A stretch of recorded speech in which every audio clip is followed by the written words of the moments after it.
பொதுவாக மக்களிடம் ஏற்படும் பிரச்சனைகளை பார்த்தா, சார் எனக்கு அடிக்கடிக்க விக்கல் வருது, அது என்னன்னே தெரியல, ஏன காரணம்னே புரிய மாட்டேங்குது, விக்கல் வருது அப்படி என்று சொல்லுவாங்க. சில பேர் பார்த்தீங்கன்னா, நான் சாப்பிட்ட உடனே பெரிய ஏப்பமாக வருது, உள்ளேருந்து பெருசாக பக்கத்தில் இருக்கிறவங்க சுற்றி இருக்கிறவங்க எல்லாம் கேட்குற அளவுக்கு இந்த மாதிரி ஏப்பம் எனக்கு நிறைய வருகிறது என்று சொல்லுவார். இது எதனால் வருது, ஏன் வருது, இதனுடைய பிரச்சனை தான் என்ன, இதை சார்ந்து இந்த எந்த பாகத்தை சார்ந்து இந்த பிரச்சனைகள் வருகிறது என்பதை பொதுவாக மக்கள் அன்றாடம் உணவு பழக்கம் காலையில் எழுந்தவுடன் தண்ணி குடிப்பார்கள்.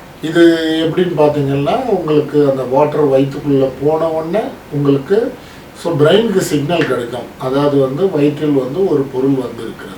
அப்போது பிரெயின் என்ன பண்ணுன்னா, சிக்னல் கொடுத்த உடனே அடுத்தடுத்த மூமெண்ட்டு எடுத்துகிட்டு போயிட்டு அடுத்தடுத்த ரிஃப்ளெக்ஷன் சொல்லுவாங்க. ஸோ இது ஜீரண மண்டலம் சரியாக வேலை செய்வதற்கான அறிகுறிகள். இப்போது சில பேர் என்ன பண்ணுவாங்கன்னு பார்த்தீங்கன்னா, காலையில் எழுந்தோன்னா வேகமாக ஆஃபீஸ்க்கு போகணும், ஸ்கூலுக்கு அர்ஜென்ட்டாக போகணும் அப்படின்னு சொல்லிட்டு வேக வேகமாக சாப்பிடுவாங்க. இதான் நம்ம வீட்டில் பெரியவங்கெல்லாம் அந்த காலத்தில் சொன்னாங்க, சாப்பிடும்போது பொறுமையாக அமைதியாக உட்கார்ந்து சாப்பிடுங்கன்னு சொல்லுவாங்க.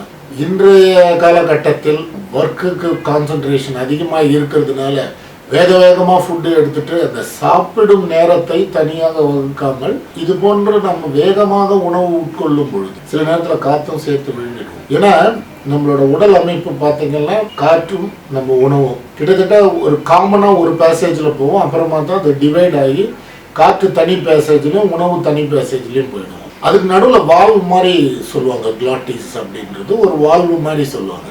நம்ம மூச்சு இழுக்கும் போது உணவை உட்கொள்ள முடியாது, உணவு எடுக்கும் பொழுது மூச்சு எடுக்க முடியாது. ஸோ முன்னாடி பின்னாடி மூடி இருக்கும். ஸோ ஸ்டமக் ஒரு ஹாலோ ஆர்கன், ஒரு பை மாதிரி, அது இறைப்பை, அதனால தான் இறைப்பைன்னு சொல்லுவோம். ஸோ அந்த ஸ்டமக் என்ன பண்ணுன்னா, ஃபுட்டும் ரிசீவ் பண்ணிப்போம், நம்ம குடிக்கிற உணவும் ரிசீவ் பண்ணிப்போம். இது இல்லாத இன்டெஸ்டைனல் கான்டென்ட் அங்கே இருக்கிற நம்மளோட இறைப்பையிலே சுரக்கும் அமிலத்தன்மை மற்றும் மியூக்கஸ் இது எல்லாமே சேர்ந்து இருக்கும். அப்போ அந்த வால்யூம் ஆட்டோமேட்டிக்காக பலூனில் காற்று அடித்த மாதிரி நல்லா இருக்குது. ஸோ இது மாதிரி ஆல் ஆஃப் சடனாக கேஸ் ப்ளோட் வயிறில் ஆகிட்ட பிறகு எஸ்கேப் ஆகும். எப்படி ரெண்டு வழி, மேலிருந்து போகும் ஒரு வழி, கீழே போகும் இன்னொரு வழி. கீழே போகிறதுக்கு ப்ராப்பர் அந்த பெரிஸ்டால்சிஸ் மூவ்மெண்ட் கண்டிப்பா உங்களுக்கு வேணும். சில நேரத்தில் வேகமாக உணவு உட்கொள்ளும் போது இது நடக்காது. அதனால என்ன ஆகும்னா, ஏர் எஸ்கேப்ஸ்.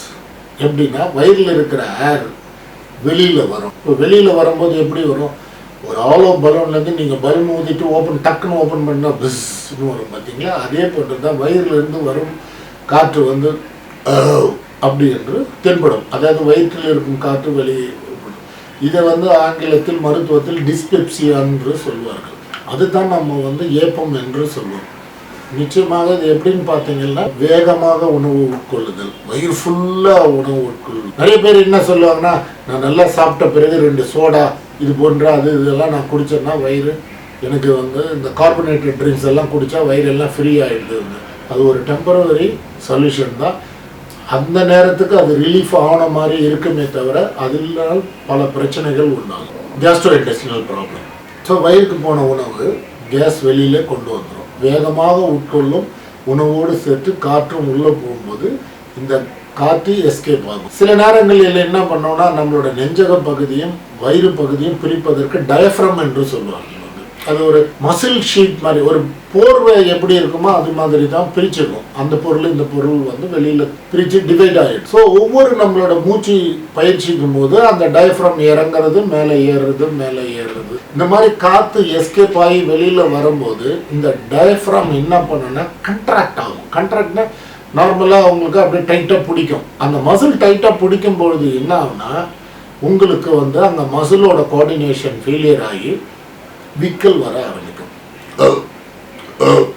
அது போன்று விக்கல் வர நமக்கு ஆரம்பிக்கும். அந்த டயஃப்ரம் ஒட்டின மாதிரி நம்மளோட உணவு குழாய் ஓரமாக வேகஸ் நர்வ், ஃப்ரெனிக் நர்வ் இது போன்ற நரம்பு மண்டலங்கள் போகும்போது இந்த நரம்பு மண்டலங்கள் தூண்டப்படுவதனால் உங்களுக்கு இந்த விக்கல் வெளிப்பட்டு விடும். அல்டிமேட்டாக பார்த்தீங்கன்னா, அந்த டயஃப்ரம் கண்ட்ராக்ஷன், அந்த நரம்பு மண்டலம், உணவு குழாயை ஒட்டி இருக்க நரம்பு மண்டலங்கள் இரிட்டேட் ஆகுறது. நிறைய பேர் இந்த சூப்பு அது போன்று எடுப்பாங்க, பெப்பர் எல்லாம் நல்லா ஆடட் பண்ணி எடுப்பாங்க. அவங்களுக்கெல்லாம் விக்கல் கண்டினியூஸாக வரும். சில நேரங்களில் வந்து இந்த ஆல்கஹால் நிறைய பேர் கன்சியூம் பண்ணும். ஆல்கஹால் கன்சியூம் பண்ணும்போது கான்ஸ்டண்ட்டாக கன்சியூம் பண்ணிருக்கும் போது இந்த சதைகள், நம்ம எப்படி உடலில் எல்லா இடத்துலையும் சதைகள் இருக்குமோ வயிறு பகுதியிலும் சதைகள் நிறைய, அந்த சதை என்ன ஆகும்னா கண்ட்ராக்ட் ஆகும். ஆல்கஹால் லாங் ஸ்டாண்டிங் முக்கியமாக நைட்டில் எடுக்கும்போது இந்த சதைகள் வந்து கண்ட்ராக்ட் ஆகும்பொழுது அதனுடைய வெளிப்பாடு தான் விக்கலாக மாறி வெளியே வரும். உடனே என்ன பண்ணுறது, விக்கல் வந்து இதெல்லாம் நான் வந்து ஆல்கஹால் எடுக்கிறது இல்லை, பெவரேஜஸ் ட்ரிங்க் எடுக்கிறது இல்லை, நான் வந்து எதுவும் ஃபுட்டெல்லாம் ஸ்லோவாக தான் சாப்பிட்றேன், பட் இருந்தாலும் எனக்கு விக்கல் வருது என்பது பொதுமக்கள் சொல்லுவார்கள். ஆல்கஹால் அவெல்லாம் தவிர்த்துட்டு மீதியெல்லாம் ஃபுட்டை ஸ்லோவாக சாப்பிட்றது, வாட்டர் கொஞ்சம் லிமிட்டடாக குடிக்கிறது. எப்பவுமே ஃபுட்டு எடுக்கும்போது வாட்டர் எடுக்கக்கூடாது. ஒன்று ஃபுட்டு சாப்பிட்டு முடிஞ்ச பிறகு எடுக்கலாம், இல்லை முன்னாடி எடுக்கலாம். சப்போஸ் நடுவில் உங்களுக்கு தாகமாக இருந்தால் சிப்ஸ் ஆஃப் வாட்டர் மட்டும் கொஞ்சம் கொஞ்சமாக எடுத்துக்கலாம். ஏன்னா ரெண்டும் வந்து உங்களுக்கு வந்து ஜீரணத்து மண்டலத்தை பாதிக்கும். சில நேரங்கள் இந்த விக்கல் நான் உங்களுக்கு சொன்னல எக்ஸாஸ்ட், அந்த ஏர் வந்து நிறைய எஸ்கேப் ஆகும். சில நேரத்தில் நம்மளோட வோக்கல் கார்டுன்னு சொல்லுவாங்க. அந்த இடத்துல வந்து பார்த்திங்கன்னா அந்த நரம்பு மண்டலங்கள் வந்து சில நேரத்தில் ரொம்ப டைட்டாக க்ளோஸ் ஆகுறதுனால என்ன ஆகுன்னா இந்த ஏர் ஃப்ரீக்வெண்ட்டாக இவ்வளோ வெளியில் ஏறுறது உள்ளே ஏறுறதுலாம் மாறுதல் அடையும். வந்து அந்த டைம் என்ன ஆகுனா கார்பன் டை ஆக்சைடு அளவு கொஞ்சம் குறையப்படும். வந்து அந்த நேரத்தில் டயஃப்ரமேட்டிக் இரிட்டேஷன், அந்த நான் சொன்னேன்ல உங்களுக்கு ஒரு மசில் ஷீட் மாதிரி இருக்குது, அது இரிட்டேஷன் விக்கல் வரும். நீங்கள் வீட்டில் இருக்கும்போது என்ன பண்ணலாம், கொஞ்சம் சில்டு வாட்டர் இருந்ததுன்னா வாய் கொப்பளிச்சு கீழே துப்பலாம். ஒரு 4-5 முறை பண்ணலாம். சில நேரங்களில் கொஞ்சம் நேரம் அந்த நம்ம வாயிலே வச்சுட்டு இருக்கலாம். இன்னும் கொஞ்சம் என்ன பண்ணால் அதை குடிக்கவும் செய்யலாம். வந்து மூச்சு பயிற்சி பண்ணலாம்.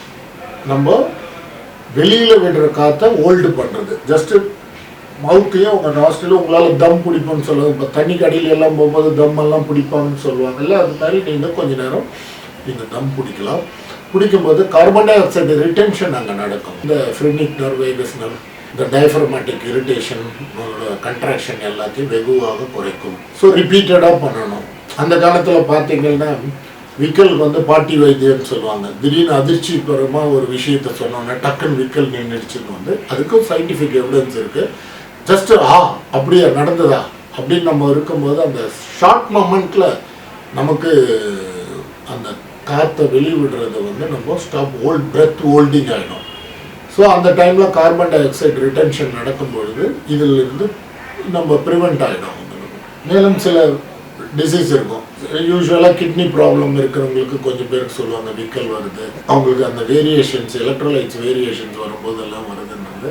அது எல்லாருக்கும் நடக்கிறதில்ல. கிட்னி ப்ராப்ளம் இருக்கிறவங்களுக்கு அக்கேஷனலாக நடக்கிற விஷயங்கள் அது. அதோடு வந்து நார்மலாக நடக்கிற விஷயத்தோட கிளப் பண்ணிக்க வேண்டாம், ஏன்னா கன்ஃபியூஸ் ஆகிடும் உங்களுக்கு. சம்டைம்ஸ் வந்து நம்மளுக்கு வயிறில் அல்சர் இருக்கும், அதே மாதிரி ஃபுட் பைப்பில் அல்சர் இருக்கும். இது எல்லாமே நம்மளுக்கு உடல்நிலையை பாதிப்புக்கு உள்ளாகும். வயிறு ஃபுல்லாக சாப்பிட்றது, சாப்பிட்டோன்னே படுக்கிறது, ஸோ அதுக்கப்புறம் பெவரேஜஸ் குடிக்கிறது, இதெல்லாமே ராங் ஹேபிட், தவிர்ப்பது நல்லது. ஸோ இதிலிருந்து நீங்கள் கற்றுக்கொள்ளும் முக்கியமான இது ஒன்றுன்னா நல்ல சமைத்த உணவுகள் எடுத்துக்கொள்ள வேண்டும். உணவு எடுத்து 2 மணி நேரம் கழித்து தான் நீங்கள் தூங்க செல்ல வேண்டும். ஒரு நாளைக்கு ஒரு வேளை உணவு நன்றாக எடுத்துக்கலாம். மீதி 2 வேளை உணவுகளை அளவு குறைவாக எடுத்துக்கொள்ள வேண்டும். சரியான நேரத்தில் உணவு எடுத்துக்கொண்டால் இந்த அல்சர், இந்த ஃபுட் பைப் அல்சர் இதெல்லாம் வராது. தேவையில்லாத உணவுகளை நாம் வந்து தவிர்ப்பது நல்லது.